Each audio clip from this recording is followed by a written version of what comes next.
And I posted the other day about this because I was trying to be like, meta and post about not wanting to post. And I don't even know if I'm using that term right. I just love it when Darren goes meta. It's one of my favorites. I heard a Gen Zer say it once. You and sound so rad when you say it. Right? I'm so cool. Welcome back to another Coaching with Content conversation with me, Darren Cooper, and the one and only that's always here with us, Mr. Dustin Peed. What's up, Dustin? How are we today? I'm doing well, Darren. How about yourself? I love it. Well, dude, we are going to dive right in today. We're going to talk about content burnout. Content burnout in the sense that all of us experience this in one way, shape, or form when it comes to we're creating content to grow our business, to reach our audience, to make our life better, to serve the people that we want to serve. And then we wake up one day and we go, I don't want to do this anymore. Not just your job in general, but just like, I don't want to create another piece of content. I don't want to put together a thought on it. I struggle to even know what to say or what to do. The imposter syndrome has won for the day. You know what I mean? Sure. Have you ever been there, Dustin? Have you ever experienced this before in your life? Yeah, 100%. Well, I think the reason that I want to bring this up today is because I am in a season of that right now. I'm in a season of just like, I don't want to. Even right now, what we're doing right now, you don't want to do this. Yes and no, but like yes and no in the sense that like, well, I love this. I love this part of the content creation process. You and I having a fantastic conversation is awesome, and I love it. But once this is done, there's a whole slew of things that's got to be done. And as a solopreneur, we got to go and we got to edit the video, and then we got to get the audio version. Then we got to get the snippets or the clips or the reels or the quotes, and we got to put that together, and we got to do these things. And I posted the other day about this because I was trying to be like, meta and post about not wanting to post. And I don't even know if I'm using that term right. I just love it when Darren goes meta. It's one of my favorites. I heard a Gen Zer say it once. You sound so rad when you say it. Right? I'm so cool. Thank you. But I posted about this, just like we create content for other people all the time. We tell that this whole podcast series and the things that we're doing is helping you create more content in less time. And I follow our steps. I do the long form content. I chop it up into all the different things. I set it up the way that it does. I batch record the way that I'm supposed to. And yet I find myself a little bit overwhelmed by it. Don't want to do it. And I got a little bit of burnout on it. Sure. And I just want to talk about it today because I think I guess what we're doing here today is we're going to have a little pep talk with the audience. Okay. We're going to encourage you a little bit along the way to, if you're experiencing this, we're going to give you some things and some thoughts and maybe some encouragement along the way. But really what we're doing is we're encouraging Darren today. I was going to say, how about we do this? How about I encourage you, you encourage me, and the listeners and viewers get encouraged along the way?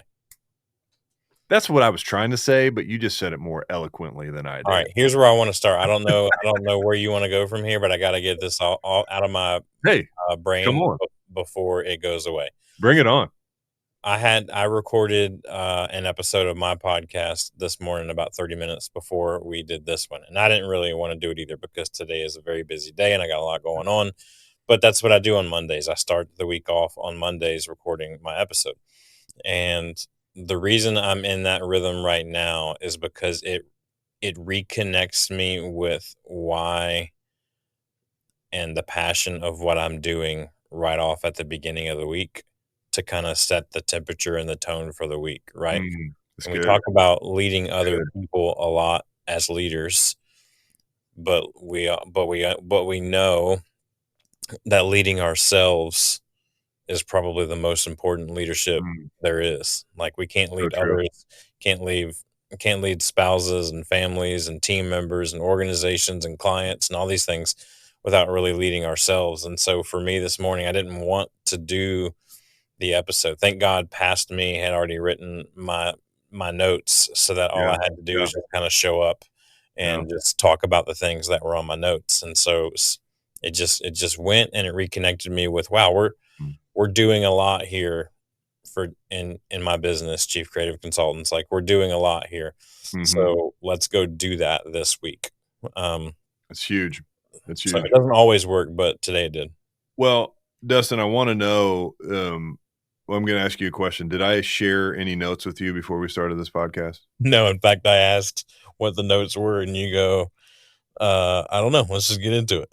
Yeah. Okay. Well, I got a few things written down, and I'm going to tell you the top thing that I wrote down was to revisit your why, which is exactly what you just said. So I don't know how you got into my head or how you knew what I was about to say.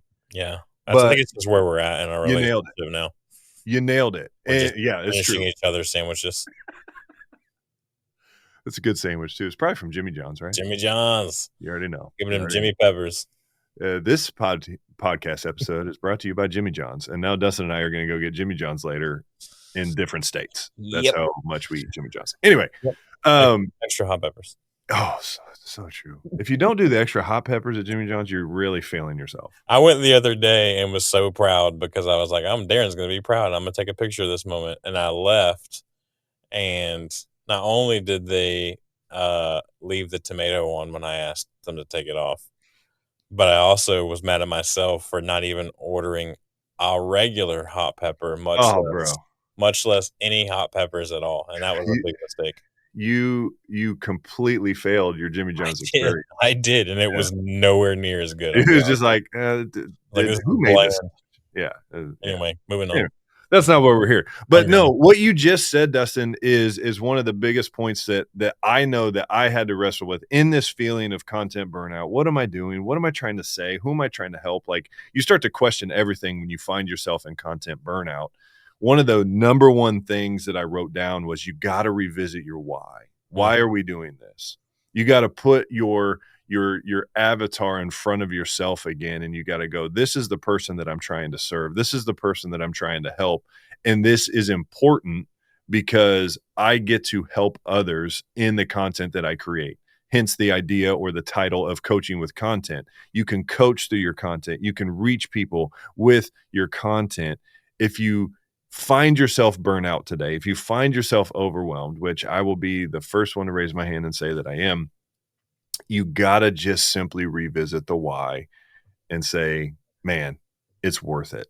It's worth it. Because it is a battle. I mean, creating content is not easy by any stretch of the means. If it was easy, everybody would be doing it, but everybody does kind of create content. So maybe that's not a good way of saying it. But in the sense of what you just said, Dustin, with revisiting your why, let's talk some practicals there. I mean, obviously, you can read some of the stuff that you've written down, but you gave some ideas where you go, hey, I start the week off with this so that I revisit my why. Are there other ideas, other things that you do to keep the why in front of you so that you're not missing it? The why, maybe not. Maybe I'm looking at your notes without really seeing your notes. So I don't know if this one's on your other ones or not. Let's see. Let's see how good you are. Let me back up to when about a year ago now, I was in the process of releasing my first book. Mm-hmm. And when I got about 3 months out to releasing it, I wanted to release it on October 1st. It was just a random goal that I set for myself. October 1st, release my first book. So about June 1st, I opened up pre-orders. The book wasn't done yet. Nice. And so you kind of put the self-pressure, self-accountability on. And so not everybody is going to have an opportunity to say this content is bringing in some revenue. Like, we just got a sponsor for my podcast. So now my motivation is don't drop that ball. Right. But also for the people that are telling me that it's helpful and that the content is worth listening to. I just think about, even if it's just one or two people I just think about those one or two people and go, I want to help them this week. Yeah. Yeah. Like, it doesn't matter how I'm feeling. Think about how, because your content is supposed to serve Yeah. some audience. You're supposed to be adding some sort of value to something. Mm-hmm. And so for me, I just think about, all right, if those one or two people that I've heard from in the last couple of weeks about the podcast, if they, or someone commented on it on a short reel or something Right. like that, or Right. we saw a reel get some better numbers than others or whatever, then I go, okay, well, okay, people are paying attention.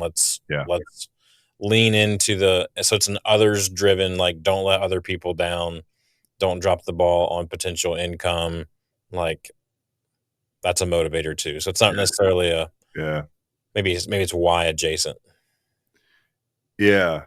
And I love you bringing up that point because it is so true because we just get lost in it, man. We just get lost in it sometimes and we begin to worry too much about we we worry less about who we're serving and more about the likes and the shares that we get.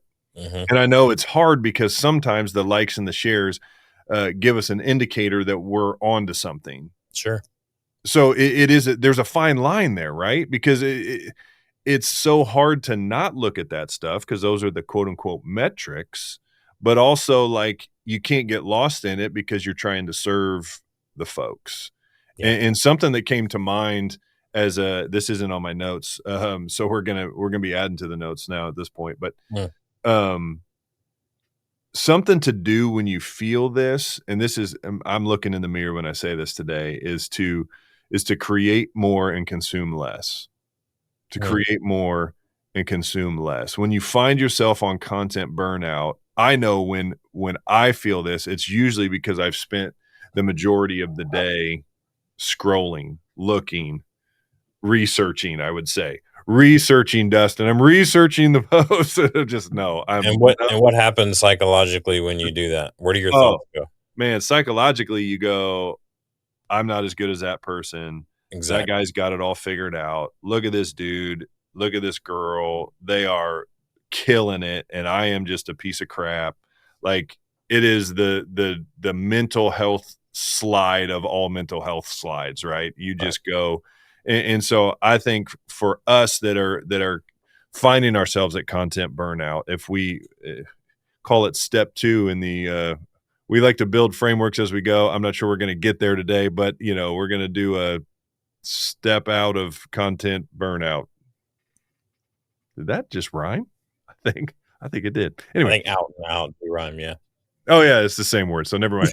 Um, you know, it's Monday, bro. We're recording this on a Monday. Give me some slack.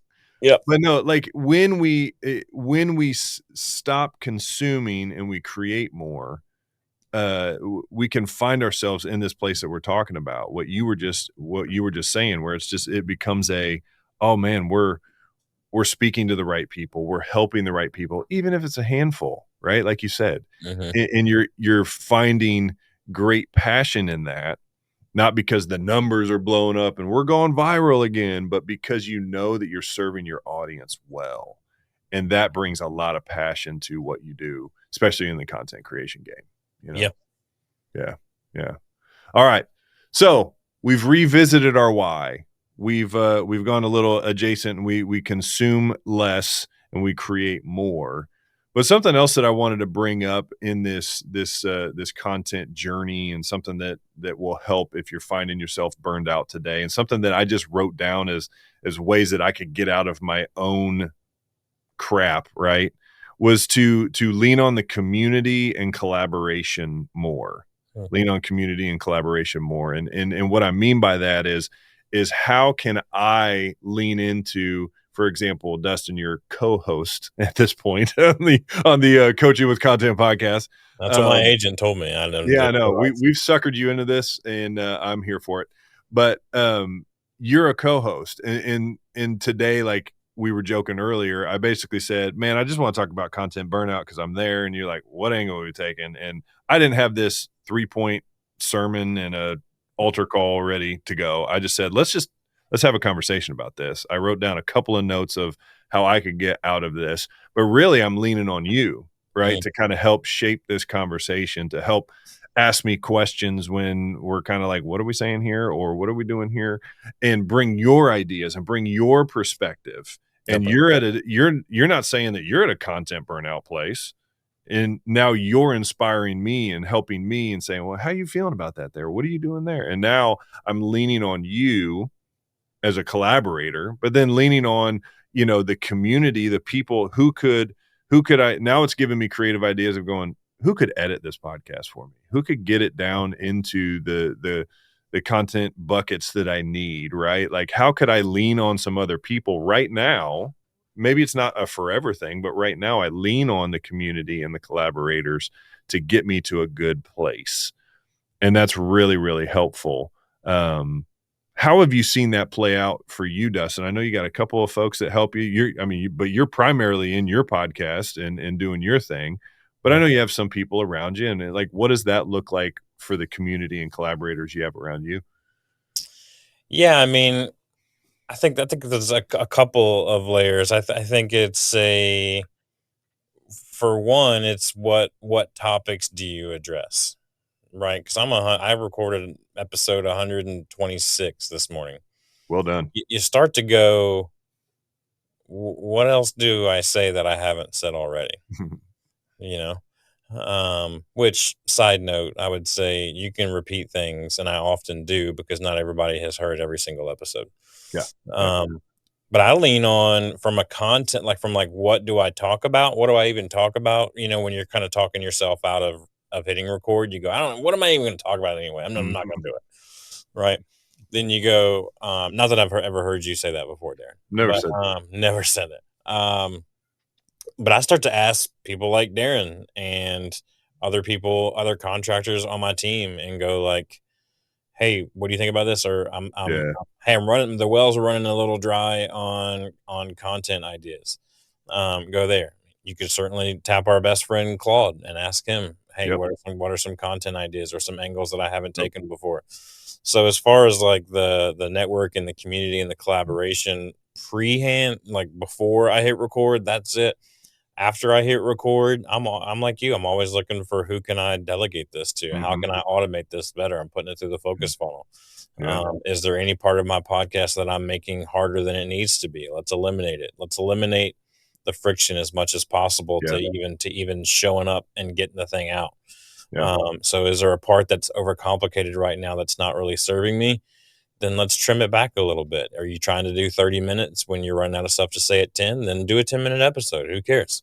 And then I've got a friend of mine who knows social media really well and runs everything off of his phone. And so I pay him a little bit of money to take my content and use basically the CCOS to chop it up into the reels and shorts and stuff. And then I'm taking my transcripts, like we've talked before, and, creating the SEO stuff on my website and different things like that, just to be able to have the content a little more searchable. And even today, when I was putting together my newsletter for the week, I was like, I know I've talked about this certain word or this certain phrase before, so I Googled myself. And I was like, Dustin Bead intentional was the word I was looking for when I talked about intentionality on my blog. Did it pop up? Yeah, it did. That's amazing.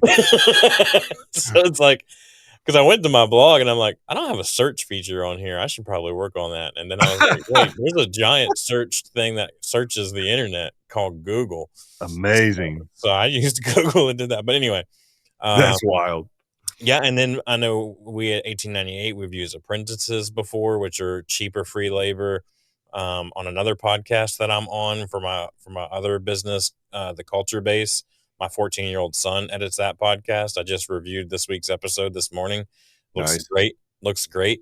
And so he's busting that out, and it's $25 an episode if you're looking for somebody to edit a digital podcast. Nice. But, just means like it doesn't take a lot. Like, it just takes thinking outside of your box a little bit. Yeah. And what I love about what you just explained, Dustin, is that the thing that happens when we find ourselves at this burnout place or just getting tired or we don't feel like it, right, is often that is the catalyst to new and creative ideas. Yeah. And what I mean is all of a sudden you go, man, I don't want to edit this all the time. What if Dustin's son edited it for me? Yeah. And now all of a sudden it's like, oh, that could actually help me by Yeah. doing X, Y. Okay, sweet. And now it almost forces you into new levels and new ideas, or like you said, where you delegate. Now, this needs to be delegated to somebody else because I can't do it, right? Yeah. And Can't or we don't have the time. sure, Yeah. sure. And it's just like, man, all of a sudden it helps you to level up. So I would encourage you today, listener, as I'm again encouraging myself along the way, because I'm already having some ideas as you're talking, Dustin, is when you find yourself here, look up a little bit, look up and look around and say, what is this saying to me? And how can I change what I normally do? Do I bring in somebody to help me? Do I delegate something that has been on my plate that just keeps getting pushed? And if so, it might just change the game of how you're feeling right now. The burnout might just be an indicator of something needs to shift and change and move a little bit. Yeah. And there's power in that if we can reframe that a little bit. And I'm speaking to the choir here going, Darren, you're an idiot. Why didn't you think of that sooner? Kind of thing. So Yeah. I read this morning in some of my morning reading. It's something that's been stated many, many times. So it's nothing new, but every crisis is an opportunity. mm, So if your crisis is, I don't want to do this, or the crisis is the resistance that Darren and I have talked about before yeah, in our private coaching stuff. yeah, If it's which is from The Artist's Way, Julie Cameron, she talks about the resistance being basically what stops you from wanting to do the thing. And the mm, thing we're talking about today is creating content. So right, whatever the resistance is, or if it's burnout, or if it's whatever the crisis is, it's an opportunity. And the opportunity that Darren's saying is it's an opportunity to look up and look around. yeah, Because I think when we get to burnout, we so often it's because we've been looking at ourselves too hmm, long and not looking around at the hmm. other opportunity. Man, that'll preach right there, dude. That will preach right there. We're so focused on like, yeah, it goes back to we're looking at the likes and the shares more than how can we Right. serve the community that we're trying to Right. build and You grow. look up from the likes and the shares and the no one's Mhm. paying attention and that kind of thing, and just go, man, I really love working with that client. Think about a Yeah, client that you really love working with, and yeah, then go, I'm going to show up today for them. I'm going to do this. I'm going to put out this piece of content today for them. I'm going to write it, record it, speak it, whatever, post it mhm, to them. yeah. Man, that's good. That's encouraging me, so I hope it encourages some other folks along the way too, you know? That's good, man. That's good. All right, so we've revisited our why. We've leaned into some of the community, some of the collaborators that we have. We've looked up from consuming, and we've started to try to create for those around us. A couple other things I just want to bring up that I just wrote down, and these are a little more just high level, nothing too deep, and we'll wrap up here in just a minute. But um, I really want to encourage what we continue to talk about here at 1898, which is just simply repurpose and recycle content. This isn't crazy. This isn't life changing. This isn't like if you are struggling, if you are kind of at this place where you're like, man, what do I do? What do I say? Like, yeah, repurpose the long form content like we talk about, right? We talk a lot about that here. Do the long form content that you can chop up smaller and smaller and smaller and distribute it out everywhere. But even repurpose and recycle in the sense that, man, you had a reel that popped off 3 months ago. You had a post that went really, really well a couple weeks back. Just recycle it because you're one, it's good content. Maybe tweak it a little bit, maybe change some of the copy or whatever you want to do, but just recycle it. Put it out. Give yourself a break mentally today and just post something that worked a few weeks or a few months back. And that just allows you to kind of just get a little bit of margin to kind of go, okay, today is a day that I'm just going to take a little bit of a break. And that was something that I wrote is just find those intentional breaks. And I think you can do that by recycling some old content, finding some other things, repurposing what you do so you're only creating really, really heavy 1, maybe 2 days a month, and everything else is taken care of for you. But if you recycle that, like Dustin, you were saying, oh man, that reel few months back really popped off. What would it look like to just recycle that, to put it out again? Because your audience, your full audience, whatever platform it is that you're on, Instagram, LinkedIn, whatever, not 100% of the people saw it anyway. Mm-hmm. So how can we recycle that to get that in front of them, to encourage somebody else again today? So don't recreate the wheel all the time. Give yourself a little bit of a break that way and recycle some content. I think that's going to be really helpful if you find yourself at a place of burnout. In fact, I think today I'll go back and do just that. I will go find an old post. That's my challenge for myself today. I will go find one that actually worked and I'll recycle it or repurpose it. Love it. Now we're getting into the re's, and you know how I get with repurpose. Mm-hmm. Anyway. You said it great earlier and I didn't want to interrupt. So, well, I appreciate you. If I don't think about it, I probably say it right. Yeah. The minute that I start thinking about it, man, the wheels fall off. So, anyway. Well, as we wrap up here, Dustin, I think the big thing why I wanted to bring this up today is really just to kind of encourage not only myself, but those listening that it's okay to feel this way, to normalize the burnout feeling. We all experience that. And I think you nailed it on the head when you talked about the resistance. In the creative field, the resistance is real, and it will come up against not just the bad things that you do. The resistance isn't trying to get you to stop those things. Most of the time, it's trying to get you to stop the thing that you are here to do, here to say, here to be involved in. The world needs that in like your voice to be able to share that with us. We need it. And that's when the resistance is going to come. Yep. And I know Dustin, you said it was The Artist's Way, right? That's the name of the book. Yep. Julia Cameron.